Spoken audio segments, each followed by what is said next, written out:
малчдын улсын зөвлөгөөнөөс бэлтгэсэн бэлчээр ногоон алт нэвтрүүлэг эхэлж байна.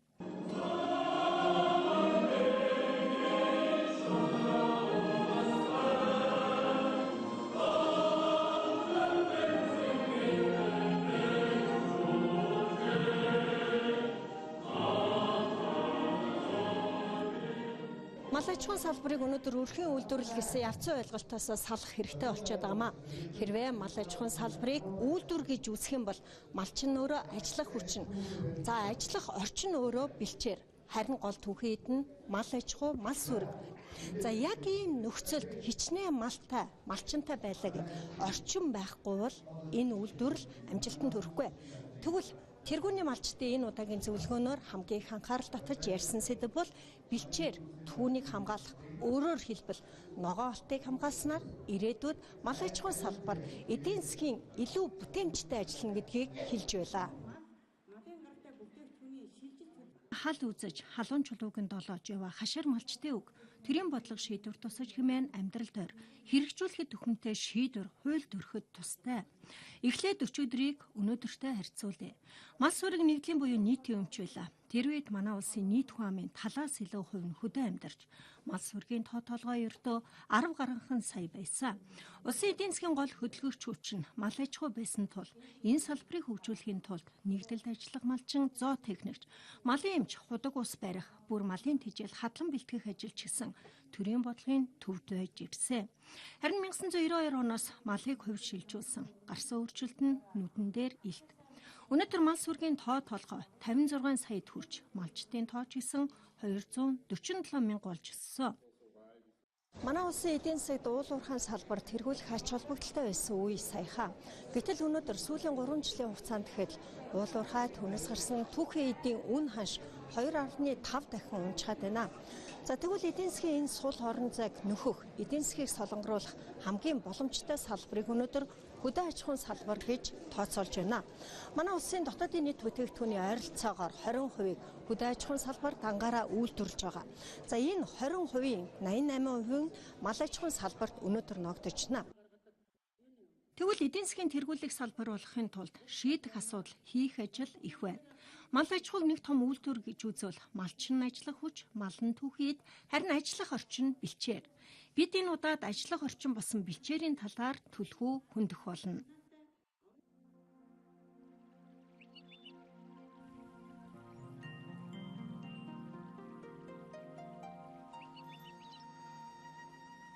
Үзэгч та ийм өргөн удам нутагтай хөдөөд гарвал хаашаал харна. Өргөн цэлгэр тал хөндийн уул толгод байхад юуны бэлчээрийн хомсдол вэ гэж гайхаж болох юм аа.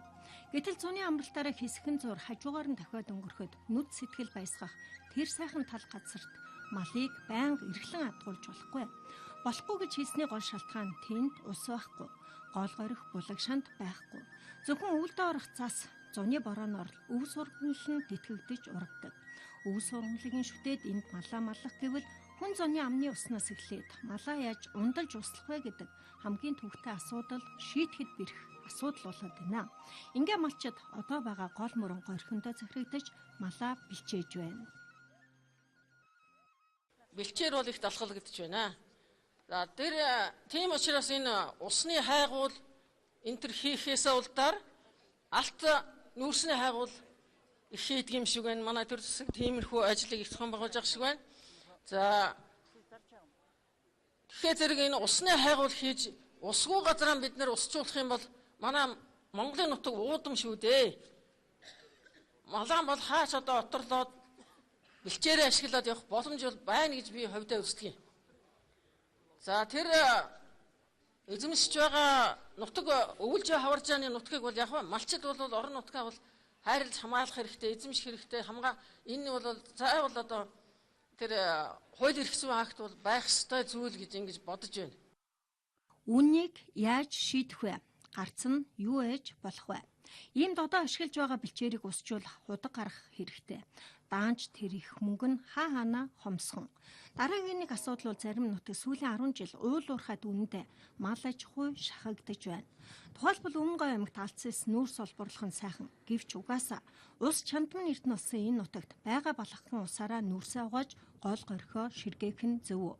Усгүй болно гэдэг энд өв сургамал урахгүй л гэсэн үг. Дэд үтсийн асуудлыг шийдээгүй аж хүн даацын тэрэгнүүд хаа дуртай газараараа зам гаргаа явж угаасаа эмзэг хэврэг хөрстэй говь нутгийг мал бэлчээрлэх газаргүй болгож байна. Бэлчээрийн асуудал бол бас бэлчээрийн малын тоотлого өснөөс болж сууны отрын бүс нутаг гэж байхгүй бас хэцүү байдалтай бол бэлчээр жоохон хомсдгол талд орсон л байна. Ус ургамлын гарц ямархай байна уу? Өвс сургуулийн гарц бол санаан доктор юу сайжрах тийм нэг ойрын жил дээрээс үүдсэнгүй маш бас цаг сайжирч байсан манай байгалийн өөрчлөлт байна. Манай энэ Өмнөгов аймагт уул уурхагаас болоод бэлчээрийн мал аж ахуй яг хавчлаганд орж байгаа юм. Тэр уул уурхай гэдэг юм бэлчээрийн маш их талхталд оруулж байна. Нэгэд ухаж байна, хоёр дэж одоо би тэр уул уурхай дээр явж байгаа машин техникийн одоо явцаас олж бол нэлээд одоо талхталд үүсдэг. Малчтад бэлчээрийн мал аж ахуйд одоо нэг л шатаж байна. Тэгэхээр энийг шийдэхин тулд яг тухайлбал танаа нутагт ямар арга хэмжээ авах хэрэгтэй вэ? Юуг шийдээд өгөөсэй гэсэн саналтай байна уу? Миний хувьд боддیں۔ Ер нь бол уул уурхай хэрэггүй гэж би бол хэлж үзээгүй. Би өнөөдөр малчдын төлөө 5 жил дуу хоолой олж явлаа л да. Гэхдээ улсын хэмжээний одоо хөгжил бол салбарын үндсэн дээр л хөгжинэ. Тэр нь гарцаагүй байгаа. Гэхдээ өнөөдөр ингэж ярьж байгаа одоо бэлчээрийн ургамал гэж ярьж ургамал дээр ярих юм бол өнөөдөр ургамал үнэхээр одоо ургамлын үндсийг тордчихл байхгүй бол ургамал хатаж өгөршөөд салхинд хийсэд явдагтай адилхан өнөөдөр бэлчээрийн мал аж ахуй гэдэг юм бол угаасаа Монгол улсын үндэсний баялаг. Үндэсний баялагийг одоо үндсийн тордож явахгүй бол ямар янзтай болдгоо гэдэг одоо өмнө гогт бол одоо жишээ харагдаж байгаа. Энэ бол уул уурхайтай аймагуудад бүгдд нь тулгардаг түгээмэл бэрхшээл. Дараагийн нэг асуудал нь төвийн бүсийн аймагуудад малын тоо толгой богино хугацаанд эрс нэмэгцээ. 1990 оноос өмнө хийсэн судалгаагаар манай бэлчээрийн даац хонин толгой шилжүүлснээр 45 сая толгой мал бэлчээрлэх боломжтой хүчин шаталтай. Гэтэл өнөөдөр бод нийлээд 56 сая болж өсжээ. Манай улс нийтдээ 56 сая толгой малтай. Нийт мал сүргийн ойролцоогоор 98% нь бэлчээрээр өнөөдөр малж байна. За тэгвэл эрдэмтдийн хийсэн тооцоо суулгаагаар манай нийт бэлчээрийн 60-аас 65% нь ямар нэгэн байдлаар асуудалтай буюу хэрвээ яаралтай арга хэмжээ авахгүй бол бэлчээрийн дорой талд орох нөхцөл боломж үүсэж байгаа гэсэн судалгааг тэргүүний малчдын улсын зөвлөгөөний үеэр танилцуулж байсан. Бид нар яг энэ асуудлаар ногоон алт төслийн судлаач Ган Ихтэй ярилцаж байна. Өнөөдөр яагаад бэлчээрийн дороотол гэдэг энэ асуудал өөрөө ийм тулгамдсан асуудал болчих вэ? За одоо манай улсыг ирээдүйд авч явах одоо гол салбар маань мал аж ахуйн салбар. Тэгээ мал аж ахуйн салбарын маань оршин тогтнох одоо үндэс нь бэлчээр тийм ээ. Бэлчээр байхгүй бол юундаар малаа хариулах вэ? Мал байхгүй бол одоо Монгол улсын нийт хүн амын одоо тал нь юу хийх вэ тийм ээ? Ингээ бодохоор ерөөсөө л энэ бэлчээрээ бид нар одооноос тордож додомдож ээж цаашаа явахгүй бол одоо Монгол улсын ирээдүйд одоо бас өрхөг ийм одоо асуудал үүсэж байна гэсэн. Тэр малчид өнөөдөр мал аж ахуйгаа эрхлэхдээ уламжилт нүүдлийн буюу бэлчээртэй шүтэж хөгжиж ирсэн байгаа. Тэгвэл тэднэрт өнөөдөр ямар чадвар суулгах ёстой? Малчид бол нэгдүгээр бэлчээрээ хяналттай ашигладаг болох хэрэгтэй байна. Одоогоор бол хяналтгүй ерөнхийдөө багцаагаараа уламжлалаараа за одоо бол дарайтж байна. Одоо бол нүүхгүй бол болохгүй байна гэсэн ийм юу бол яваад байна. Тэгвэл нь одоо бид нар яаж яах гэхээр тэр бэлчээрээ малчин хүн тэр одоо сумын бэлчээрийн мэрэгчлүүд нь очиод хэмжиж үздэг тийм үү? Судалж үздэг. Хичнээн зүйлийн ургамалд оргож байна. Хацгай газрын хэмжээ нь хэд байна? Гэх мэтийн судалгаатай явагдаад тэгвэл одоо судалгааны дүн гараад ирнэ шүү дээ. За танаа одоо бэлчээрийн төлөв байдал юм байна гэвэл малчин өөрөө одоо тэгвэл бид нар одоо нүүх болж байгаа юм байна. Эсвэл нь одоо дааснасаа илүү гарсан малаа одоо бид нар зах зээлд борлуулах хэрэгтэй болж байгаа юм байна ч гэдэг юм уу. Ер нь бол малчтад бэлчээр ашиглах эрхийг нь тэр бэлчээр ашиглах гэрээгээр дамжуулж олгож байна.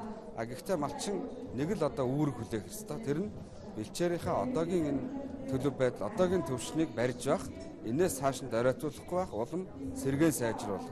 Тухайлбал өнгөрсөн хугацаанд сүргийн бүтэц маш их алдагдсан ш. Тухайлбал ноолуур үнэтэй байна гэдэг. Энэ байдал маань эргээд ямаа маш их өссөн. Ямаа их өснө гэдэг маань бэлчээр өөрөө маш их талхлагддаг. Тэгэхээр сүргийн бүтцийг зохистой хэмжээнд байлгах гэдэг дээр ямар зохицуултууд хэрэгтэй вэ? Бүтцийг барихын тулд одоо тэр малчтын гэрээлж авсан бэлчээрийнх нь даацыг нь тогтоох хэрэгтэй болж байгаа юм. хичнээн мал одоо хичнээн хоногийн хугацаатай хариулах юм маллах боломжтой юм тийм ээ. Тэгээд тэр даац гэдэг маань тогтооно гэдэг маань үндсэндээ одоо сүргийн эргэлтийн төлөвлөгөө гаргана гэсэн үг байхгүй юу? Хичнээн тэмээ явах, хичнээн ямаа, хичнээн хойно байхын гэдгийг тогтоогоод өгч чинь. Тэгээд тэр даацс нь яг уу даацсандаа хөрөөгүй байвал сайн шүү дээ. Ямар ч төрлийн малаа өсгөж болно. Харин даацтаас илүү гарсан бол тэр бэлчээрт нөгөө халтаа малуудыг нь арай жоохон хязгаарлаж өгөх. Тэр бэлчээрт ээлтэй тэмээ мэтийн малуудыг нь арай өсгөх. Тэгээд тэрнтэй дамжуулаад одоо нөгөө төлбөрийн систем тий энийг бол нэвтрүүлэх хэрэгтэй байхгүй юу? Бодох зүйл бас их байна. Ямаал олон өсгөж, ноолуурын мөнгө ахиу олохгүй бол хотод сурж байгаа хүү охиныхоо сургалтын төлбөрийг дийлэхгүй байх гэж ярих малчин хөдөөд олон тардгаа. Гэтэл байдгаа ганцхан энэ цагт бараад ирээдүйдээ цөлдсөн нутгал үлдээх үү гэдэг Монгол холч ухаанаар бэлчээртэй болгоомжтой хандах хэрэгтэй цаг хэдийн болжээ.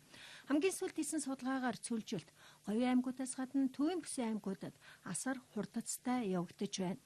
Одоо ашиглагдаж байгаа бэлчээрийн 40% нь цөлжих ангил руу орсон.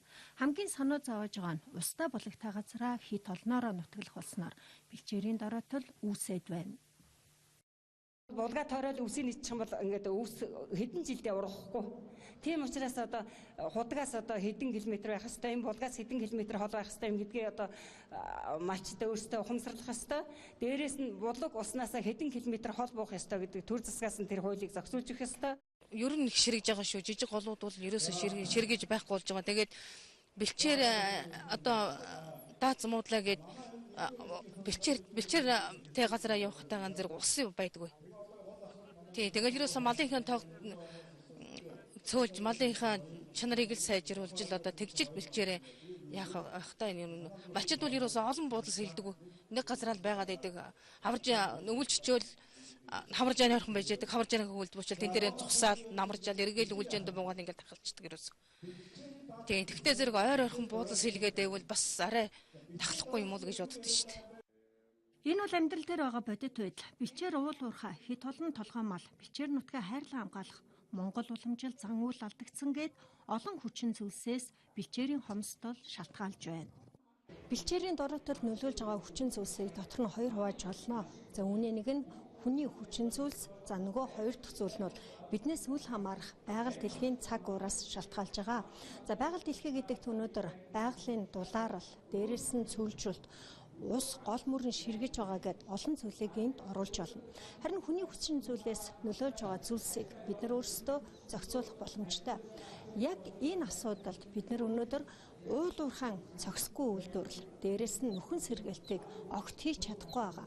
Үлийн цагаан огтон мөн бэлчээрийн даацаас хит дахин хитэрчгээд байгаа малын тоо толгойг ч гэсэн энд оруулах нь зүйтэй. Миний үйл ажиллагааны нөлөөг нь зохистой биш ашиглалт одоо даацч чадахт нь тохируулахгүй, даацаас нь хэтрүүлээ. Тэр бэлчээрийн ургамлын сэргийх боломжийг олохгүйгээр шууд ингэж одоо тасдаж ашиглаж байгаад л одоо голч нь байгаа гэж ойлгож байна. Тэгвэл яг энэ зохистой хэмжээ гэдгийг яаж баримтлах ёстой? Малчин өөрөө мэдлэгтэй мэдээлэлтэй байх ёстой юу? Мал их хитэрснээс болоод ерөөсөө сэлгэх боломжгүй. Ялангуяа төвийн арианд бол шахагдаад ирчихсэн юу гэхнээ нүүх газар аахгүй. Ялангуяа одоо өнөөдөр цэцлэнгийн бэлчээр бол маш хүндрэлтэй. Ерөөсөө л голынхаа хөндийг дагаал ингээд шаваад буучдаг. Ургамал ургаж эхлэхээс хагдарч унах тэр бүх хугацаанд тэнд мал бол бэлчиж идэг. Тэгэхээр тэнд ямар ч бэлчээр одоо сэргийх нөхцөл байхгүй. Ийм нөхцөл байдал гэсэн байна. Тэгэхээр 30 жилийн өмнөхийг өнөөдөртэй харьцуулбал яг бэлчээрт байдаг байсан нөгөө шимт хичээл сайтай өв сургамал маань устдад үгүй болчихсон. Бүр ургахаа болцсон. Эсвэл ургадаг ч гэсэн маш бага хэмжээгээр ургадаг болчихсон. Тийм одоо судалгаа хэр байдаг юм болов? Тэгэхээр хамгийн гол нь өнөөдөр бид нарт ямар ойлголт илүү давмгаалж байгааг бол гарсан ургамал болгоныг эвдээд байгаа. Ерөөсө 100% бараг 80% ашиглаад байгаа. Тэгтэл тэр бэлчээр гэдэг чинь өөрөө нэг том систем. Өөрөө оршин тогтнол доктортой байхын тулд талан 50%-ийг нь ашиглаад 50% нь үлдээ гэсэн зарчим байдаг байхгүй. 50%-ийг бид нар үлдээж чадах юм бол тэр систем ингээл зохистой өөрөөгөө сэргээгээл яваад байна. Тэр маань бидний нэг уламжилт маягаараа ашиглаж ирсэн 3 үс үлдээх хэрэгтэй гэдэг л зарчим яваад байгаа. Тэгэхээр яг энэ 3 үлдээн гэж ингээд тооцох юм бол ер нь 27 шилжүүлснээр манай судлаачдын тооцоосноор 45-6 сая толгой мал бол атгуулах бүрэн боломжтой гэж байгаа. Тэгээ ингээд бодохоор өнөөдөр бол манай даац бол ямар хэмжээнд хэлбэрцэн гэдэг нь бол тодорхой байгаа тийм.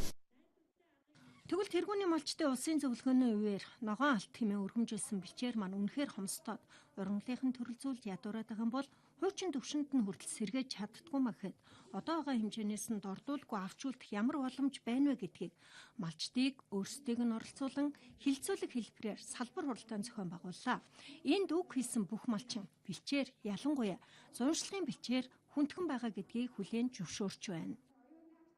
Одоо байгалийн одоо өөрийн ордоор шингаар хөв маш их одоо хуурийн шилт явагдаж өөрчлөгдсөнтэй бол ургадаг цаг хугацааны өвс ногоо одоо хэмжээндээ хуучин цагаасаа ургахгүй одоо болсонтой холбогд бэлчээрийн талхагдалт өвс ногоо муудаж байгаа нь бол өвлжээ хавржааны газрыг бол яг хав цаг одоо хуваарьтай ашиглаж малчид бол эзэмшиж болох юм. Тэгвэл одоо нүүдлийн соёл иргэн шлийг одоо хэрэгжилж хуучин цагаар одоо нүүдлээ сайн хийж, отор нүүдэл их хийж, тэгээд энэ гарах одоо хууль маань бол бас төрөөс гарах шалтгаан нь бол одоо орон нутагт багийн иргэд нийт сум аймаг гэсэн одоо хуваарьтай ашиглаж эрх мэдлийг нөгч тэр сумдын одоо бүс нутаг хоорондын одоо харилцаанаас бэлчээрийг хамгаалтанд өгсөн тодорхой алхам хийхгүй бол одоо хамар багтахаар чаяа багтахаар буудаг одоо нүүдлийн соёл иргэн шилтэ улсууд нэгнийхээ одоо бэлчээрийг лахладаг асуудал бол хаана бий. 50% нь үлдээж 50% нь идэх мантай бүгдийн 100% идчихэж байгаа штэ ургамлаа. Тэгэхээр нөгөө нэг та нар харсан штэ 100% идчих юм бол үндэс нь ерөөсөө эргэж сэрхэхээргүй ингээд болдгоо гэж та нар судалгааны бүр олон жилийн судалгааны үр дүнг харсан штэ. Тэгэхээр олон мал маань яалтчгүй ингээд идчихээр нөгөө үндэс нь байхгүй болоод эргэж сэргэж урах чадах байхгүй болж байна. Тэгэхээр яалтчгүй малын тоогоо одоо бэлчээрийнхаа даацад тохируулах хоёр чанаргүй мал одоо байснаас одоо нэг чанартай малтай болъё гэсэн ийм зорилгыг малчид бол бизнес эрхлэгч одоо ухаантай хүмүүс юм чинь өөрсдөө бодно шүү дээ. Тэгээд бэлчээрийн нөгөө төлбөр байхгүйгээс одоо бэлчээрийг нөгөө үнэгүй малчид бол ерөөсөө яаж юм гэхээр малынхаа тоотлогыг өсгөжл айл болох орлогоо тэндээс олж шүү дээ.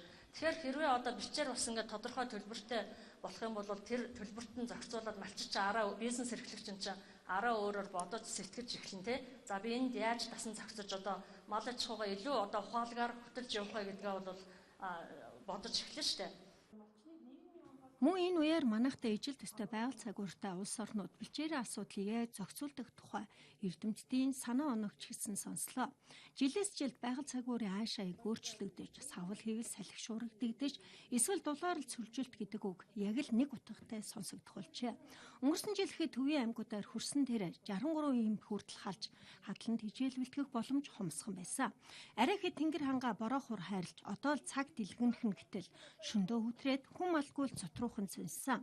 Ийм нөхөн сэргээлтэй ажлыг нутаг орныхоо боломж болцсон тулгуурлан хийх боломж шин санаачлагыг энэ үеэр эрдэмтэд танилцууллаа. Тухайлбал аль бүсэгт бүст ямар ургамлыг тариул хамгийн их үр дүнтэй байна вэ? Тэн дотроос нэг санал болгож байгаа ургамал бол мандал сорт гэж сорт байгаа. Өөрөөр хэлбэл эмзэг төрүүд үлэн гэдэг ургамлын мандал сорт гэдгийг манай судлаач нар гаргаж авсан. Энэ ургамал ямар онцлогтой юм бэ гэхээр жилийн 365 хоногоос 190-95 хоног ногооноор байдаг. Сая мал аж ахуйн эрдэмтдийн хүрээлэнгийн одоо ажилтан урдан захирал байсан жигдэл сүрэн хаус хүртэл сая бас ярьжлаа л да энэ тухай. Өөрөөр хэлбэл хавар хамгийн их дурууддаг. Өнөөдөр 3 сарын 17-ны өдөр те. Тэгэхэд одоо ингээд дороосоо ингээд 1 см цохоогоод гараад ирсэн байна шүү дээ. Уг нь бол 4 сарын 15-нд урагддаг юм. Жохон нөмөр нөлөг газар байгаа. Тэгээд 11 сарын 1 гэхэд хагтараад шарлаад алга болдог. Өөрөөр хэлбэл 195 хоног ургадаг ийм ургамал өнөөдөр манай малчтад нэм тэргүүний хэрэгтэй. Яг гэвэл энэ ургамал өөрөө нэг тариад эхний 1 жил, 2 жил мал оруулж болохгүй. Тэгээд 2-3 жилээсээ ургаад одоо 30 жил ургадаг. Жил 4 удаа хаддаг. Нэг удаа хадаад 21 хоногийн дараа 21 см өндөр ургадаг. Дахиж хадаад 21 хоногийн дараа дахиад 21 см өндөр ургадаг. Жилд одоо нэг гаагаас тий одоо 300 цент буюу 30 тонн нэг гаагаас 30 тонн ногоон ургац авдаг. Ийм супер ургамлыг манай судлаач нар гаргаад авцсан байхгүй юу? Нэг га бэлчээрийг яг энэ мандал сортоор одоо тарихад ямар хэмжээний зардал гарах вэ? 1 сая төгрөг. Нэг гааг одоо ногоор уулахад 1 сая төгрөг. Энэ 1 саяар тарьсан тохиолдолд хэдэн жилдээ ногоон байна гэсэн үг? 30 жил. 30 жил ногоон биш. Мэдээж 3 сарын сүүлд 4 сарын 1-ээс 11 сарын 1 хүртэл өөрөөр хэлбэл 365 хоногийн 190 хоног нь ногооноор байна. Тэгээ 30 жилдээ хуваагаад үзэхээр тэр 1 сая төгрөг гэж айгүй бага зардал байхгүй. Ийм боломж бол манай оронд байгаа. За тэгвэл энэ мал сүрэгтэй хэр их шин тижээлтэй ургамал юм. Маш их шин тижээлтэй. Ер нь одоо ургамлын шимж ижилтийг түүнд агуулгаж уургаар нь үздэг. Энэ ургамал бол одоо маш их шимж ижилтэй. Бэлчээр ногоон алт салбар хуралдааны үеэр анзаарэгдэж байсан нэг зүйл бол манай малчид өөрсдийнхөө багцаа таамгаар малаа өсгөн үржүүлж иржээ. Дуршлаг дамгаас үйлдвэрлэл энд явагдаж байна. Бас энд хатуухан хэлэхэд манай малчид ихэнхдээ байгаль дэлхийгээс авдаг. Одоо багч гисэн өөх цаг нь болжээ. Үүнийг энгийн жишээгээр тайлбарлавал малчин доржийн ажиллах орчин бэлэн байгаль цагаа агаар аятай сайхан байвал малчнаас гараад ах зардал чирэгдэл харьцангуй бага. Гэтэл ийм бизнес Монголд тун хомсгон. Тунгийн ажиллагаатай далхны жижиг цех байлаа гэхэд энд гурилаа өөрсдөө авна, ажиллах байр саваа бэлтэнэ. Шарах шүгэ, гурил зурах машин гээд тоног төхөөрөмжөө бас л өөрсдөө худалдаж авдаг. Гэтэл малчид орхон годлоос малаа услаа гэд эсвэл орхны өндийд малаа бэлчээлээ гэд хинч төлбөр тооцоо төлөхгүй. Малын үлийн дотор авъя гэхээр бэлэн мөнгө алга гэдэгээс суучдаг. Засцууд болж магадгүй малаа даатгуулна уу гэхээр бас л мөнгөгүй зуд болж болохгүй ч байж магадгээд асуудалд хоригдол ханддаг. Одоо энэ хандлагыг өөрчлөхгүй бол мал сүрэг төрийн хамгаалтанд байна гэсэн үндсэн хуулийн заалтаар бүх асуудлаа төрөөс шийдвэрлэж болохгүй. Бэлчээр дээр ч гэсэн мөн ялгаагүй. Олон мал амжиргааны гол их усүр гэдгийг хүлээн зөвшөөрч байгаа бол цохих хэмжээний татвар төлж түүнийгээ бэлчээртээ өгдөг байя. Өөрөөр хэлбэл дандаа л авдаг сэтгэлгээгээ өөрчилд салхи оруулах цаг болсон гэдгийг тэргүүний малчид өөрсдөө зөвшөөрч байна. Та хэл аймгаас ирсэн бай. Соёлтой аймгийн Чанармаас ирсэн. Ер нь бэлчээр ямар хөө байна уу? За манайд бэлчээр бол бас л байгалийн одоо хуур ашил чөлжилттэй бол асар их өртөж байгаа. За энэний үндсэн шалтгаан малчин хүний миний дүгнэлтээр бол байгалийн дулаар л хурууны оролт багтснаас л энэ бэлчээр далхалгах, бэлчээр муудах үндэс бол энд л байгаа л гэж үздэг. Оролт аймагт жишээлбэл өөрсдөө санаачлагаар бэлчээр хамгаалаад, хашаалаад, дээрэс нь нөхөн сэргэлтийн ажлыг хийж байгаа зүйл байна уу? За бэлчээр хамгаалаад одоо булаг шандыг голцсон хамгаалаад жижигхэн тийм булаг шандуудаа их хамгаалж байна. Ус талаас бэлчээр талдан бол одоо бага ажилж байна. Нөхөн сэргэлт талдан гэвэл одоо мод тарих, ойжуулах ийм нөхцөл ийм аян бол бас явагдаж байна. Энэ бол бас цог хэмжээний багч гэсэн зөв зүйлээ байхаа л гэж би бодож байна. Хамгийн гол шийдэл нь бол ерөөсөө бэлчээрийг зүй зохистой ашиглах, бэлчээрийг эзэнтэй болгох, бэлчээрийг төлбөртэй болгох, төлбөрийг нь малчд дээргээд өөрсдөд нь бэлчээрт нь зориулж авах гэсэн юм дүгнэлтэн төрлөө. Жишээ нь одоо худаг гаргах, замс бэлчээрийн зэрэг сайжруулах тийм дүгнэлтэн төрсөн. Тэгээ бас энийг нь бэлчээрийг хамгаалах үүргийг бол яамд нь хариуцуулж өөрийнх нь мэргэжлийн байгууллагад хариуцуулах хэрэгтэй гэсэн дүгнэлтэн төрсөн л дээ. Тэргүүний малчид бэлчээрээ хамгаалахын тулд ийм саналтай байна. Ер нь үн төлбөргүй юм, үн цэнэгүй байдаг. Хэрвээ багч гэсэн төлбөр мөнгөтэй болоод ирвэл малчид бэлчээрээ гамдаг, нөхөн сэргээдэг, бас хашаа ороод татаж, өмчөө өөд татдаг болно гэдэг байр сурнаас хандах малчин олон байсан. Үүнийг ч гэсэн яамд бодлогодоо тусгаж, бэлчээрийн хууль гаргахаар ажиллаж байна. За хүн сүдэн аж ахуйн яам бол мал аж ахуйн салбар яг түүний дагалцсан бэлчээр, за малчдын нийгмийн асуудал, малын гаралтай түүхий эдийг эдийн засгийн эргэлтэнд оруулах гэх энэ олон асуудлыг бодлогоор зохицуулдаг газар бол хүн сүдэн аж ахуйн яам байгаа. Тэгэхээр өнөөдөр мал аж ахуйн гол үйлдвэрлэлийн орчин болоод байгаа бэлчээрийн асуудлыг бодлогын түвшинд хэрхэн хамгаалж байгаа вэ? Бид нар яг энэ асуудлаар хүн сүдэн аж ахуйн яамны стратеги бодлого төлөвлөлтийн газрын ахлах шинжээчтэй ярилцаж байна. Тэр өнөөдөр бэлчээр дээр хамгийн анхаарал татж байгаа зүйл юу байгаа вэ? За өнөөдрийн байдлаар бол ер нь бэлчээр дээр хамгийн анхаарал татж байгаа асуудал бол бэлчээрийн эргэцэн орчныг тодорхой болгох шаардлага нэг тэргүүнд тавигдж байгаа. Яг гэх юм бол өнөөдрийн газрын тухай хуулийн дээр бол бэлчээрийг бид нийтээр ашиглана. Гэхдээ бэлчээрийг ашиглахдаа төрийн зохих байгууллагын хяналт зохицуулалтаар ашиглана гэж заасан боловч өнөөдрийн байдлаар бол нийтээр ашигласан хэвээр л байгаа. Тэгэхээр зэрэг энэ одоо эргэцэн орчныг маш тодорхой болгож иж бэлчээрийг ашиглагч нь өөрөө хамгаалагч байх юм аа. Бэлчээр эзэнтэй байх юм аа. Тэгээ эзэн нь өөрөө бас ашиглагчийнхаа хувьд хариуцлага хүлээж бэлчээрээ сайжруулах энэ эргэцэн орчныг бас тодорхой болгох асуудал чухал гэж. ямар одоо арга хэмжээг нэн төрөнд авах хэрэгтэй вэ? Хамгийн чухал арга бол бэлчээрийг ашиглаж байгаа тэр ашиглагчийг хариуцлагатай болгох, бэлчээрийн төлбөр төлдөг одоо эргэцэн орчныг бүрдүүлэх, дээрэс нь бол бэлчээр ашиглагч өөрөө хамгаалагч байх, бэлчээр ашиглагч өөрөө бэлчээрээ сайжруулах санаа тавьдаг байх, хөрөнгө оруулалт хийдэг байх ийм эргэцэн орчнуудыг бол бүрдүүлэх заашгүй шаардлагатай. Тэргүүний малчтай улсын зөвлөгөөний үеэр малчтай салбарын ам нэгэн таатай мэдээлэлд дуулгасан. Энэ бол бэлчээрийг уул уурхай нүлтэнд давтгаас сэргийлж, одоо байгаа бэлчээрийн талбай хэмжээг буруулахгүй байх. Бэлчээр ашиглалт нөхөн сэргээлтийн ажлыг сайжруулах. Бэлчээрийн мал аж ахуйн доктортой өвчих хэрэгцээ орчин бүрдүүлэх зорилгоор бэлчээрийн тухай хуулийн цэцлийг боловсруулж, улсын хурлд өргөн мэдүүлээд байна. Хэрвээ энэ хуулийн цэцэл батлагдчихвол Өмнөгой аймгийн малчин газар нутгийг нь ашиглаж бэлчээрийг талхалдаг уул уурхайгаас татвар авч тэр мөнгөөрөө нөхөн сэргээлтээ хийх нь хуулийн өмнө хүлээсэн үүрэг нь олно. Ашиг өндөртэй гэх уул уурхай шахагдаж нутаг орноосоо хөөгдөхгүй гэдгийг ч хэлж байлаа. Бид нар хөдөө аж ахуйн эдгээр газар 75%, түүний одоо 89% бэлчээр гэж яриад байдаг л да. Гэтэл энэ бэлчээрийг маань хэн хамгаалт юм бэ гэхээр байгаль орчны яамд харьяадагддаг. Бүртгэл нь хот байгуулалтын яам дээр байдаг. За тэгээ газрын маань олгоо явцдаг нь болохтэй зэрэг уул уурхай яам байгаад байдаг.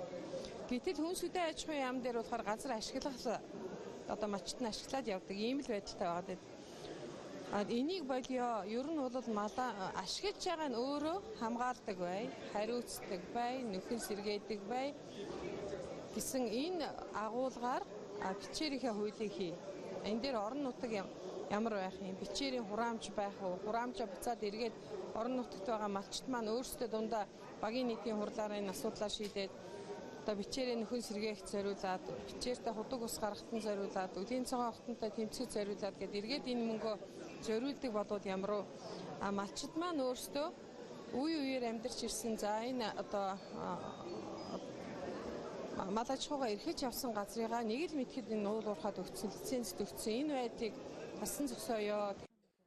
Нэвтрүүлгийнхаа төгсгөлд бид бэлчээртэйгээ үлдэхүү эсвэл бэлчээрээ бараа бүгд пүнзэнд малаа малдаг өвөр Монгол шиг болох уу гэдэг салаа замын гол зогсож байна гэсэн нэгэн малчны үгийг энд сануулахын зүйтэй болов. Үнэхээр л манай мал аж ахуйн салбарыг эдийн засгийн тулгуур малчдыг ажлах хүчнийхээ цөм гэж үзэж байгаа бол бэлчээртэй анхаарах цаг хэдийн болжээ. Бэлчээр хамгаалахын тулд илүү шинжлэх ухаанч, эрдэмтэн судлаачдын шинэ бүтээл санаа оног ажил хэрэг болгодог. Бэлчээр ашигласны төлөө хэр таарсан төлбөр мөнгө төлдөг.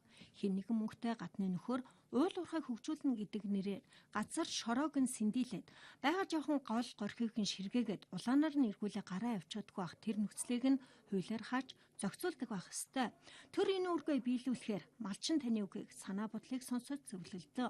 Бэлчээр нутаг үгүй бол бидний дэлхийд цорын ганц хэмээн өмгших нүүдлийн мал аж ахуй, нүүдлийн соёл иргэншил яахан уламжлагдан өвлөгдөх вүлээ.